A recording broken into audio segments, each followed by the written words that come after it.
જે મહારાજ આજે આપણે મનુષ્યના પાચન તંત્ર વિશે શીખવાનું છું.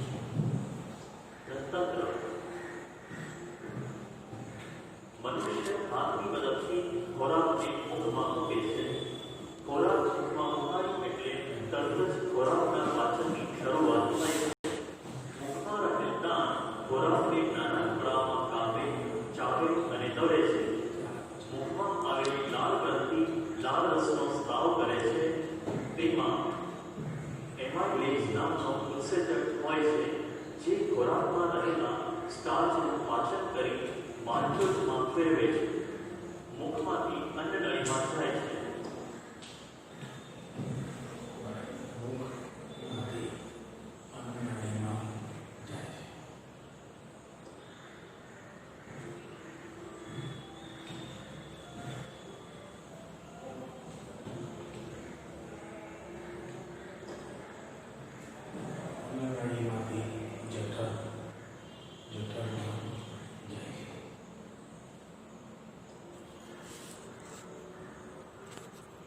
અન્નનળીમાંથી ખોરાક જઠરમાં આવે છે, જ્યાં 3 કલાક સુધી ખોરાક હલવાય છે.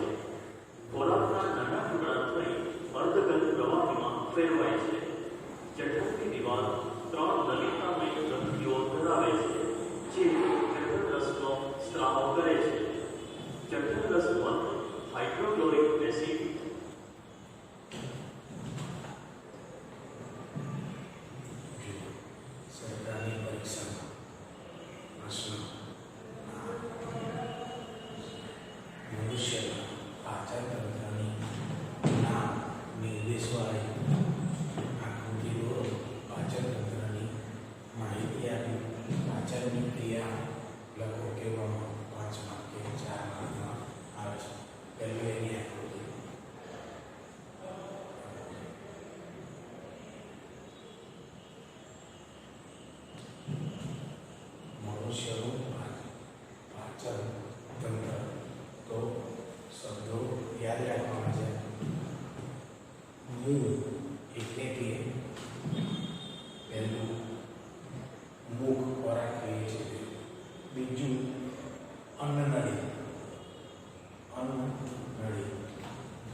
પાંચમું મોટું આંતરડું, છઠ્ઠું મળાશય. આ બધા શબ્દોને યાદ રાખવા માટે મુ, અ, જ, ના, મો એટલે કે મુ એટલે કે મુખ, અ એટલે કે અન્નનળી, જ એટલે કે જઠર, ના એટલે કે નાનું આંતરડું અને મો એટલે કે મોટું આંતરડું, છેલ્લે મળાશય અને મળ 7નો સમાવેશ થાય છે. ખોરાક આ પ્રમાણે પહેલો મુખમાં, પછી અન્નનળીમાં, પછી જઠરમાં, પછી નાના આંતરડામાં, પછી મોટા આંતરડામાં, પછી મળાશયમાં અને છેલ્લે મળદ્વારમાં જાય છે.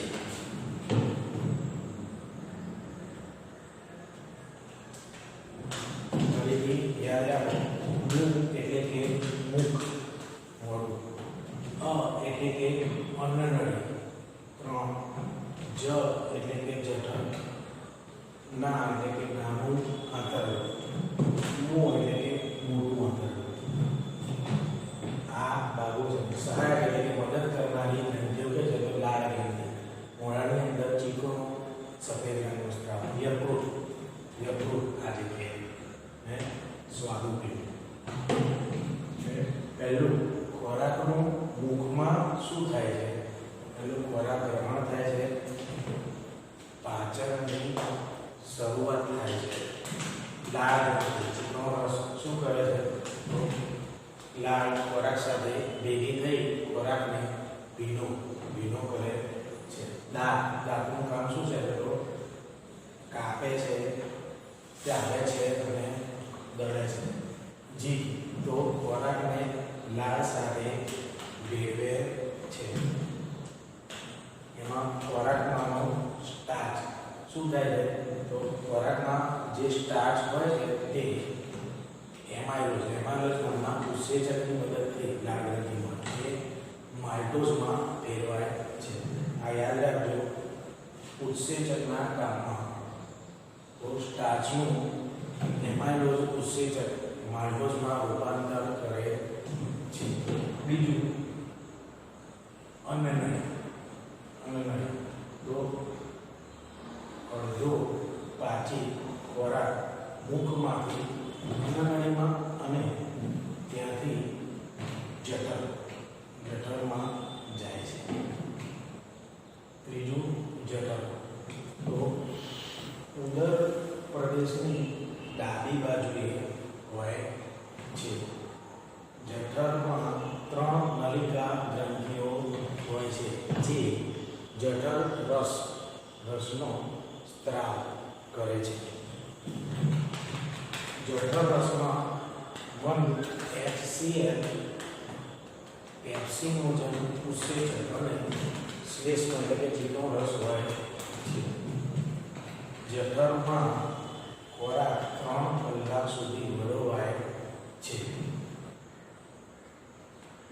આપણે જઠર રસમાં 3 ઉત્સેચકો હોય તેમનું કામ શું છે તે જોઈએ. પહેલું 1HCl તે શું કરે છે? કામ તો એસિડિક માધ્યમ પૂરું પાડે છે અને બેક્ટેરિયા એટલે કે જીવાણુનો નાશ કરે છે. બીજું પેપ્સિનોજન ઉત્સેચક તો પ્રોટીનનું અપૂર્ણ એટલે કે અડધું પાચન કરી નાના અણુમાં ફેરવે છે. શ્લેષ્મ તો જઠરની દીવાલને રક્ષણ આપે છે. આમ પ્રોટીન સરકારી પરીક્ષામાં 1 માર્કમાં પ્રશ્ન આવે, પ્રોટીનના પાચનની શરૂઆત ક્યાં થાય છે? તો જઠરમાં થાય છે. ચોથું જો ધ્યાન રાખો, પહેલું શું હતું? મુખ, બીજું અન્નનળી, ત્રીજું જઠર, ચોથું નાનું આંતરડું પાચન નળીનો બધાથી મોટો ભાગ છે. મનુષ્યમાં નાના આંતરડાની લંબાઈ 6.5 મીટર હોય છે. તૃણાહારી એટલે ઘાસ ખાનારામાં નાનું આંતરડું લાંબુ, જ્યારે માંસાહારીમાં નાનું આંતરડું ટૂંકું એટલે કે નાનું હોય છે. દિવાલ પર નાના પ્રવર્તો એટલે વાળું રસાકુળો હોય છે.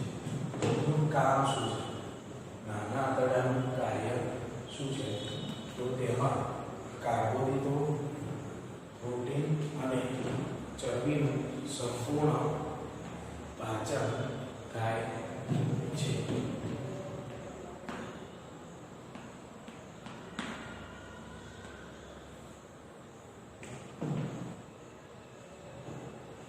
પાચન સંપૂર્ણ થયા પછી પાચિત ખોરાકના શોષણનું મુખ્ય સ્થાન નાનું આંતરડું છે. તે યકૃત એટલે કે લીવર અને સ્વાદુપિંડનો સ્ત્રાવ લે છે. પાચિત ખોરાકને રુધિરમાં એટલે કે લોહીમાં ભેગો કરે. રુધિર શરીરના બધા જ ભાગમાં વહન થાય છે. નાનું આંતરડું બીજું શું કામ? શક્તિ, વૃદ્ધિ અને સમારકામ પણ કરે છે. હવે પાછું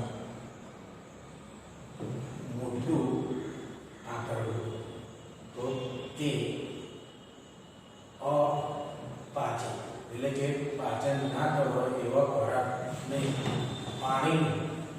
શોષણ એટલે કે ખેંચી લે છે કરે છે તે મોટે ભાગે ઘન એટલે કે સોલિડ સ્વરૂપમાં ફેલાય છે. મળાશય મોટા આંતરડાના છેલ્લા ભાગને મળાશય કહે છે, જે મુદ્રિકા જેવા સ્નાયુનું બનેલું હોય છે. મળદ્વાર તે મળનું એટલે કે નિકાલ કરે છે. આપણે હવે પાચન તંત્ર ફરીથી ધ્યાનથી જોઈએ છીએ.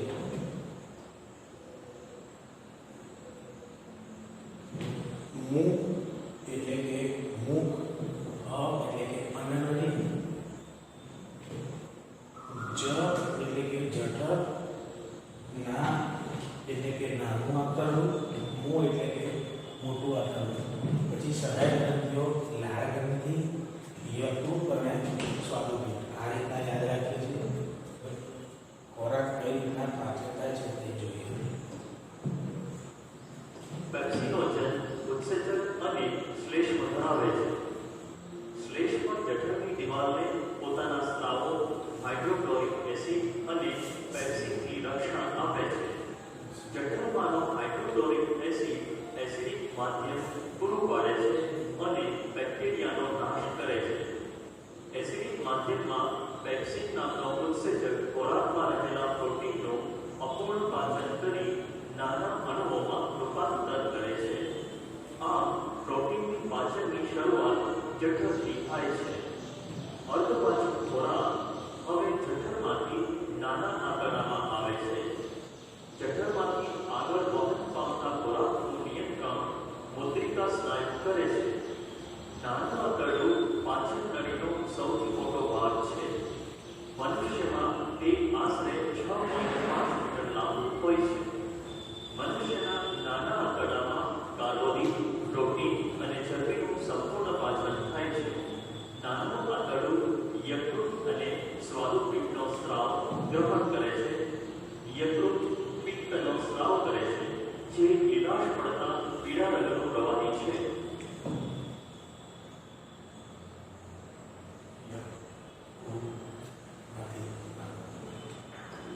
સામાન્ય રીતે તેનો સંગ્રહ પિત્તાશયમાં થાય છે.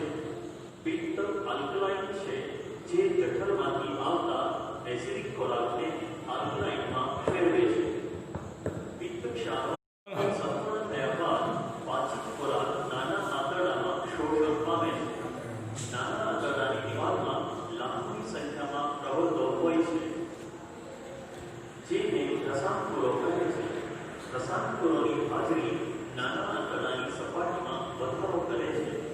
આની મદદથી પાચિત ખોરાકનું ઝડપથી શોષણ થઈ ખોરાક રુધિરમાં ભળી જાય છે અને શરીરના બીજા બધા ભાગોમાં વહન પામે છે અને કોષમાં ભળી જાય છે. અને તેનો ઉપયોગ શક્તિ મેળવવામાં, વૃદ્ધિમાં અને સમારકામમાં થાય છે. અપાચિત ખોરાક નાના આંતરડામાંથી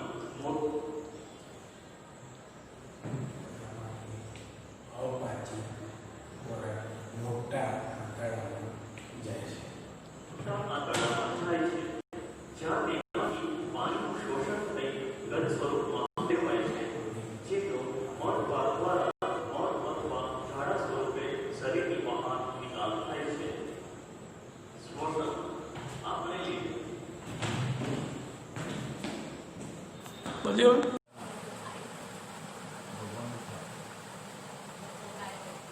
પ્રકારના ખોરાક ખાઈએ છીએ, તેઓને આ પાચન માર્ગમાંથી પસાર થવાનું હોય છે. પ્રાકૃતિક કે નૈસર્ગિક રીતે ખોરાકે એક ક્રિયામાંથી પસાર થવાનું છે, જેથી તેઓનું નાના નાના કણોમાં રૂપાંતર થાય છે. તેઓને આપણે દાંતો વડે ચાવીને નાના ટુકડાઓમાં રૂપાંતરિત કરીએ છીએ.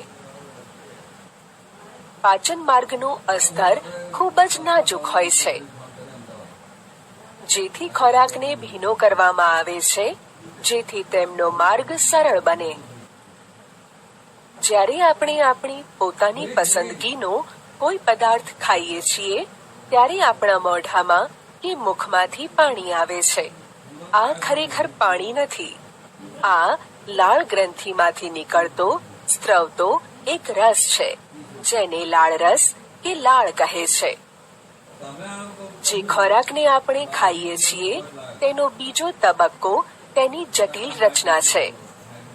જો તેનું શોષણ પાચન માર્ગ દ્વારા કરવું હોય તો તેનો નાના અણુઓમાં વિઘટિત કે ખંડિત કરવા જોઈએ.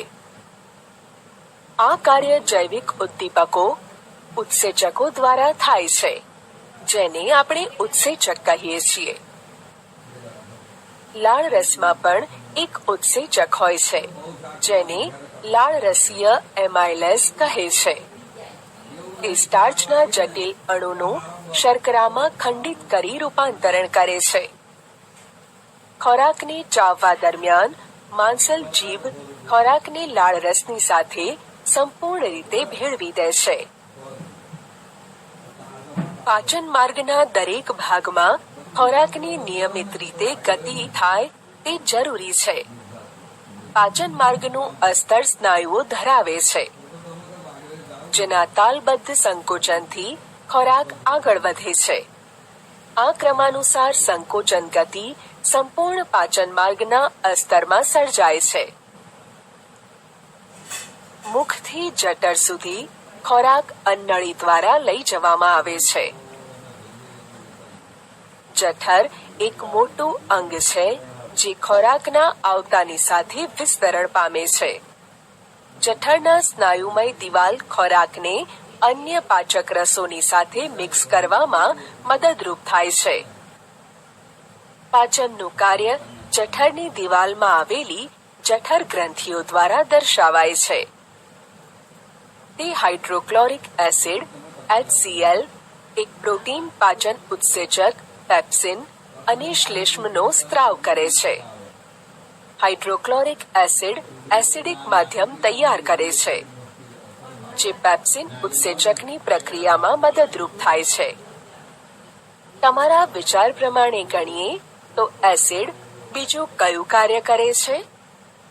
મંદ હાઇડ્રોક્લોરિક એસિડ ખોરાક સાથે જઠરમાં દાખલ થયેલા બેક્ટેરિયાનો નાશ કરે છે અને જઠરમાં એસિડિક માધ્યમ સર્જી નિષ્ક્રિય પેપ્સિનોજન ઉત્સેચકને સક્રિય પેપ્સિનમાં ફેરવે છે.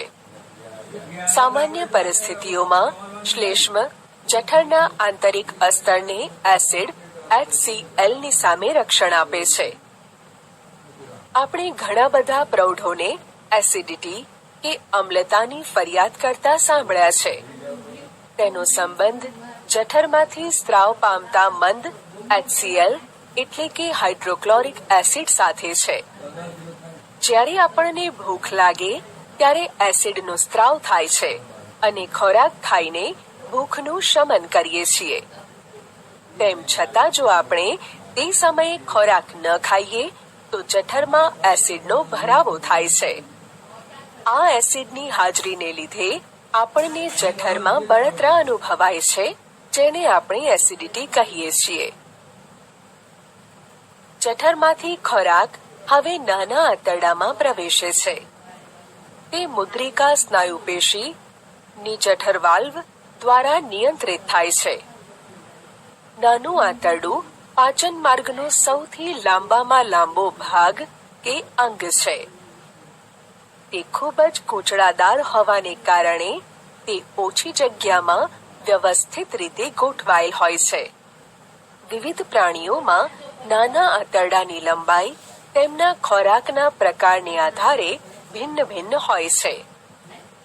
ઘાસ ખાનારા શાકાહારી પ્રાણીઓને સેલ્યુલોઝનું પાચન કરવા માટે લાંબા નાના આંતરડાની જરૂરિયાત હોય છે. માંસનું પાચન સરળ છે, આથી વાઘ જેવા માંસાહારીઓનું નાનું આંતરડું નાનું કે ટૂંકું હોય છે. નાનું આંતરડું કાર્બોદિત, પ્રોટીન અને ચરબીનું પૂર્ણ પાચન માટેનું સ્થળ છે. આ કાર્ય માટે તે યકૃત અને સ્વાદુપિંડના સ્ત્રાવી દ્રવ્યો કે પદાર્થોને મેળવે છે. જઠરમાંથી આવનારો ખોરાક એસિડિક હોય છે. અને સ્વાદુપિંડના ઉત્સેચકોની ક્રિયા માટે તેઓને આલ્કલીય બનાવવો જરૂરી છે. યકૃતમાંથી સ્ત્રવિત થતો પિત્તરસ આ કાર્ય કરે છે. તે વધારામાં ચરબી પર પણ પ્રક્રિયા દર્શાવે છે. નાના આંતરડામાં ચરબી મોટા ગોલકોના સ્વરૂપમાં હોય છે, જેથી તેના પર ઉત્સેચકોનું કાર્ય કરવું મુશ્કેલી ભરેલું હોય છે. પિત્ત ક્ષારો તેઓને વિખંડિત કરીને નાના ગોલકોમાં રૂપાંતરિત કરે છે, જેથી ઉત્સેચકોની ક્રિયાશીલતામાં વધારો થાય છે. તે સાબુની મેલ પર થતી તૈલોદીકરણની પ્રક્રિયાને સમાન છે. સ્વાદુપિંડ રસ એ સ્વાદુરસનો સ્ત્રાવ કરે છે, જેમાં પ્રોટીનના પાચન માટે ટ્રિપ્સિન ઉત્સેચક હોય છે. તૈલોદીકૃત ચરબીનું પાચન કરવા માટે લાઇપેઝ ઉત્સેચક હોય છે. નાના આંતરડાની દિવાલમાં ગ્રંથિઓ આવેલ હોય છે. આંતરીય ગ્રંથિઓ તે આંત્રરસનો સ્ત્રાવ કરે છે. તેમાં આવેલા ઉત્સેચકો અંતે પ્રોટીનનું એમિનો એસિડમાં, જટિલ કાર્બોદિતોનું ગ્લુકોઝમાં અને ચરબીનું ફેટી એસિડ અને ગ્લિસરોલમાં રૂપાંતરણ કરી નાખે છે. પાચિત ખોરાકનું આંત્રમાર્ગની દિવાલ અભિશોષણ કરી લે છે. નાના આંતરડાના અસ્તરમાં આંગળી જેવા પ્રવર્ધો હોય છે, જેને રસાંકુરો કહે છે. તે અભિશોષણ માટે સપાટી વિસ્તાર વધારી શકે છે. રસાંકુરોમાં રુધિર વાહિનીઓ વધુ માત્રામાં હોય છે, જે ખોરાકનું અભિશોષણ કરીને શરીરના પ્રત્યેક કોષો સુધી ખોરાકને એટલે કે પાચિત પદાર્થોને પહોંચાડે છે. અહીં પાચિત ખોરાકનો ઉપયોગ ઉર્જા પ્રાપ્ત કરવા માટે, નવી પેશીઓના નિર્માણ માટે અને જૂની પેશીઓના સમારકામમાં થાય છે. પચ્યા વગરનો કે અપાચિત ખોરાક મોટા આંતરડામાં મોકલવામાં આવે છે, જ્યાં વધુ માત્રામાં આવેલા રસાંકુરો અપાચિત ખોરાક એટલે કે અભિશોષણ ન પામેલ ખોરાકમાંથી પાણીનું શોષણ કરે છે. શેષ પદાર્થો ગુદા દ્વારા શરીરની બહાર ત્યાગ કરવામાં આવે છે. આ ઉત્સર્ગ દ્રવ્યોને બહાર ફેંકવાની કે ત્યાગ કરવાનું નિયંત્રણ મળદ્વારના મુદ્રિકા સ્નાયુઓ દ્વારા નિયંત્રિત થાય છે. વધુ જાણવા જેવું. દાંતનું ક્ષરણ. દાંતનું ક્ષરણ કે દાંતનો આજે આપણે માનવીના પાચન તંત્રમાં પાચક ઉત્સેચકોનું કાર્ય શું છે તે સમજવાના છે. યકૃત પિત્તનો સ્ત્રાવ કરે છે. પિત્ત એસિડિક ખોરાકને આલ્કલાઇન એટલે કે બેઝિકમાં ફેરવે છે.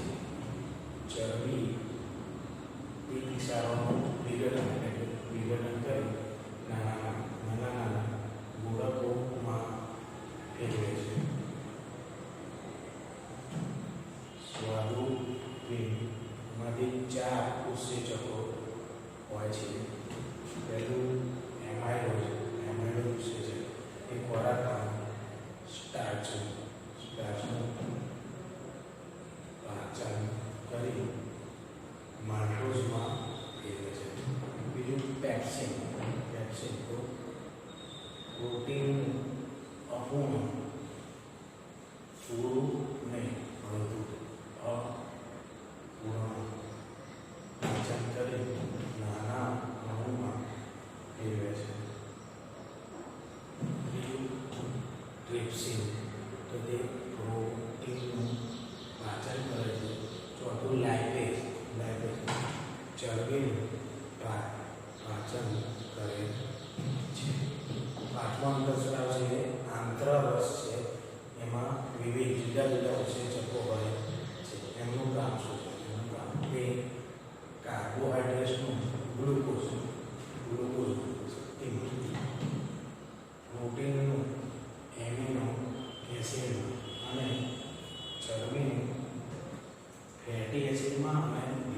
દેહમાં સંપૂર્ણ પાચન અને રૂપાંતર કરે છે.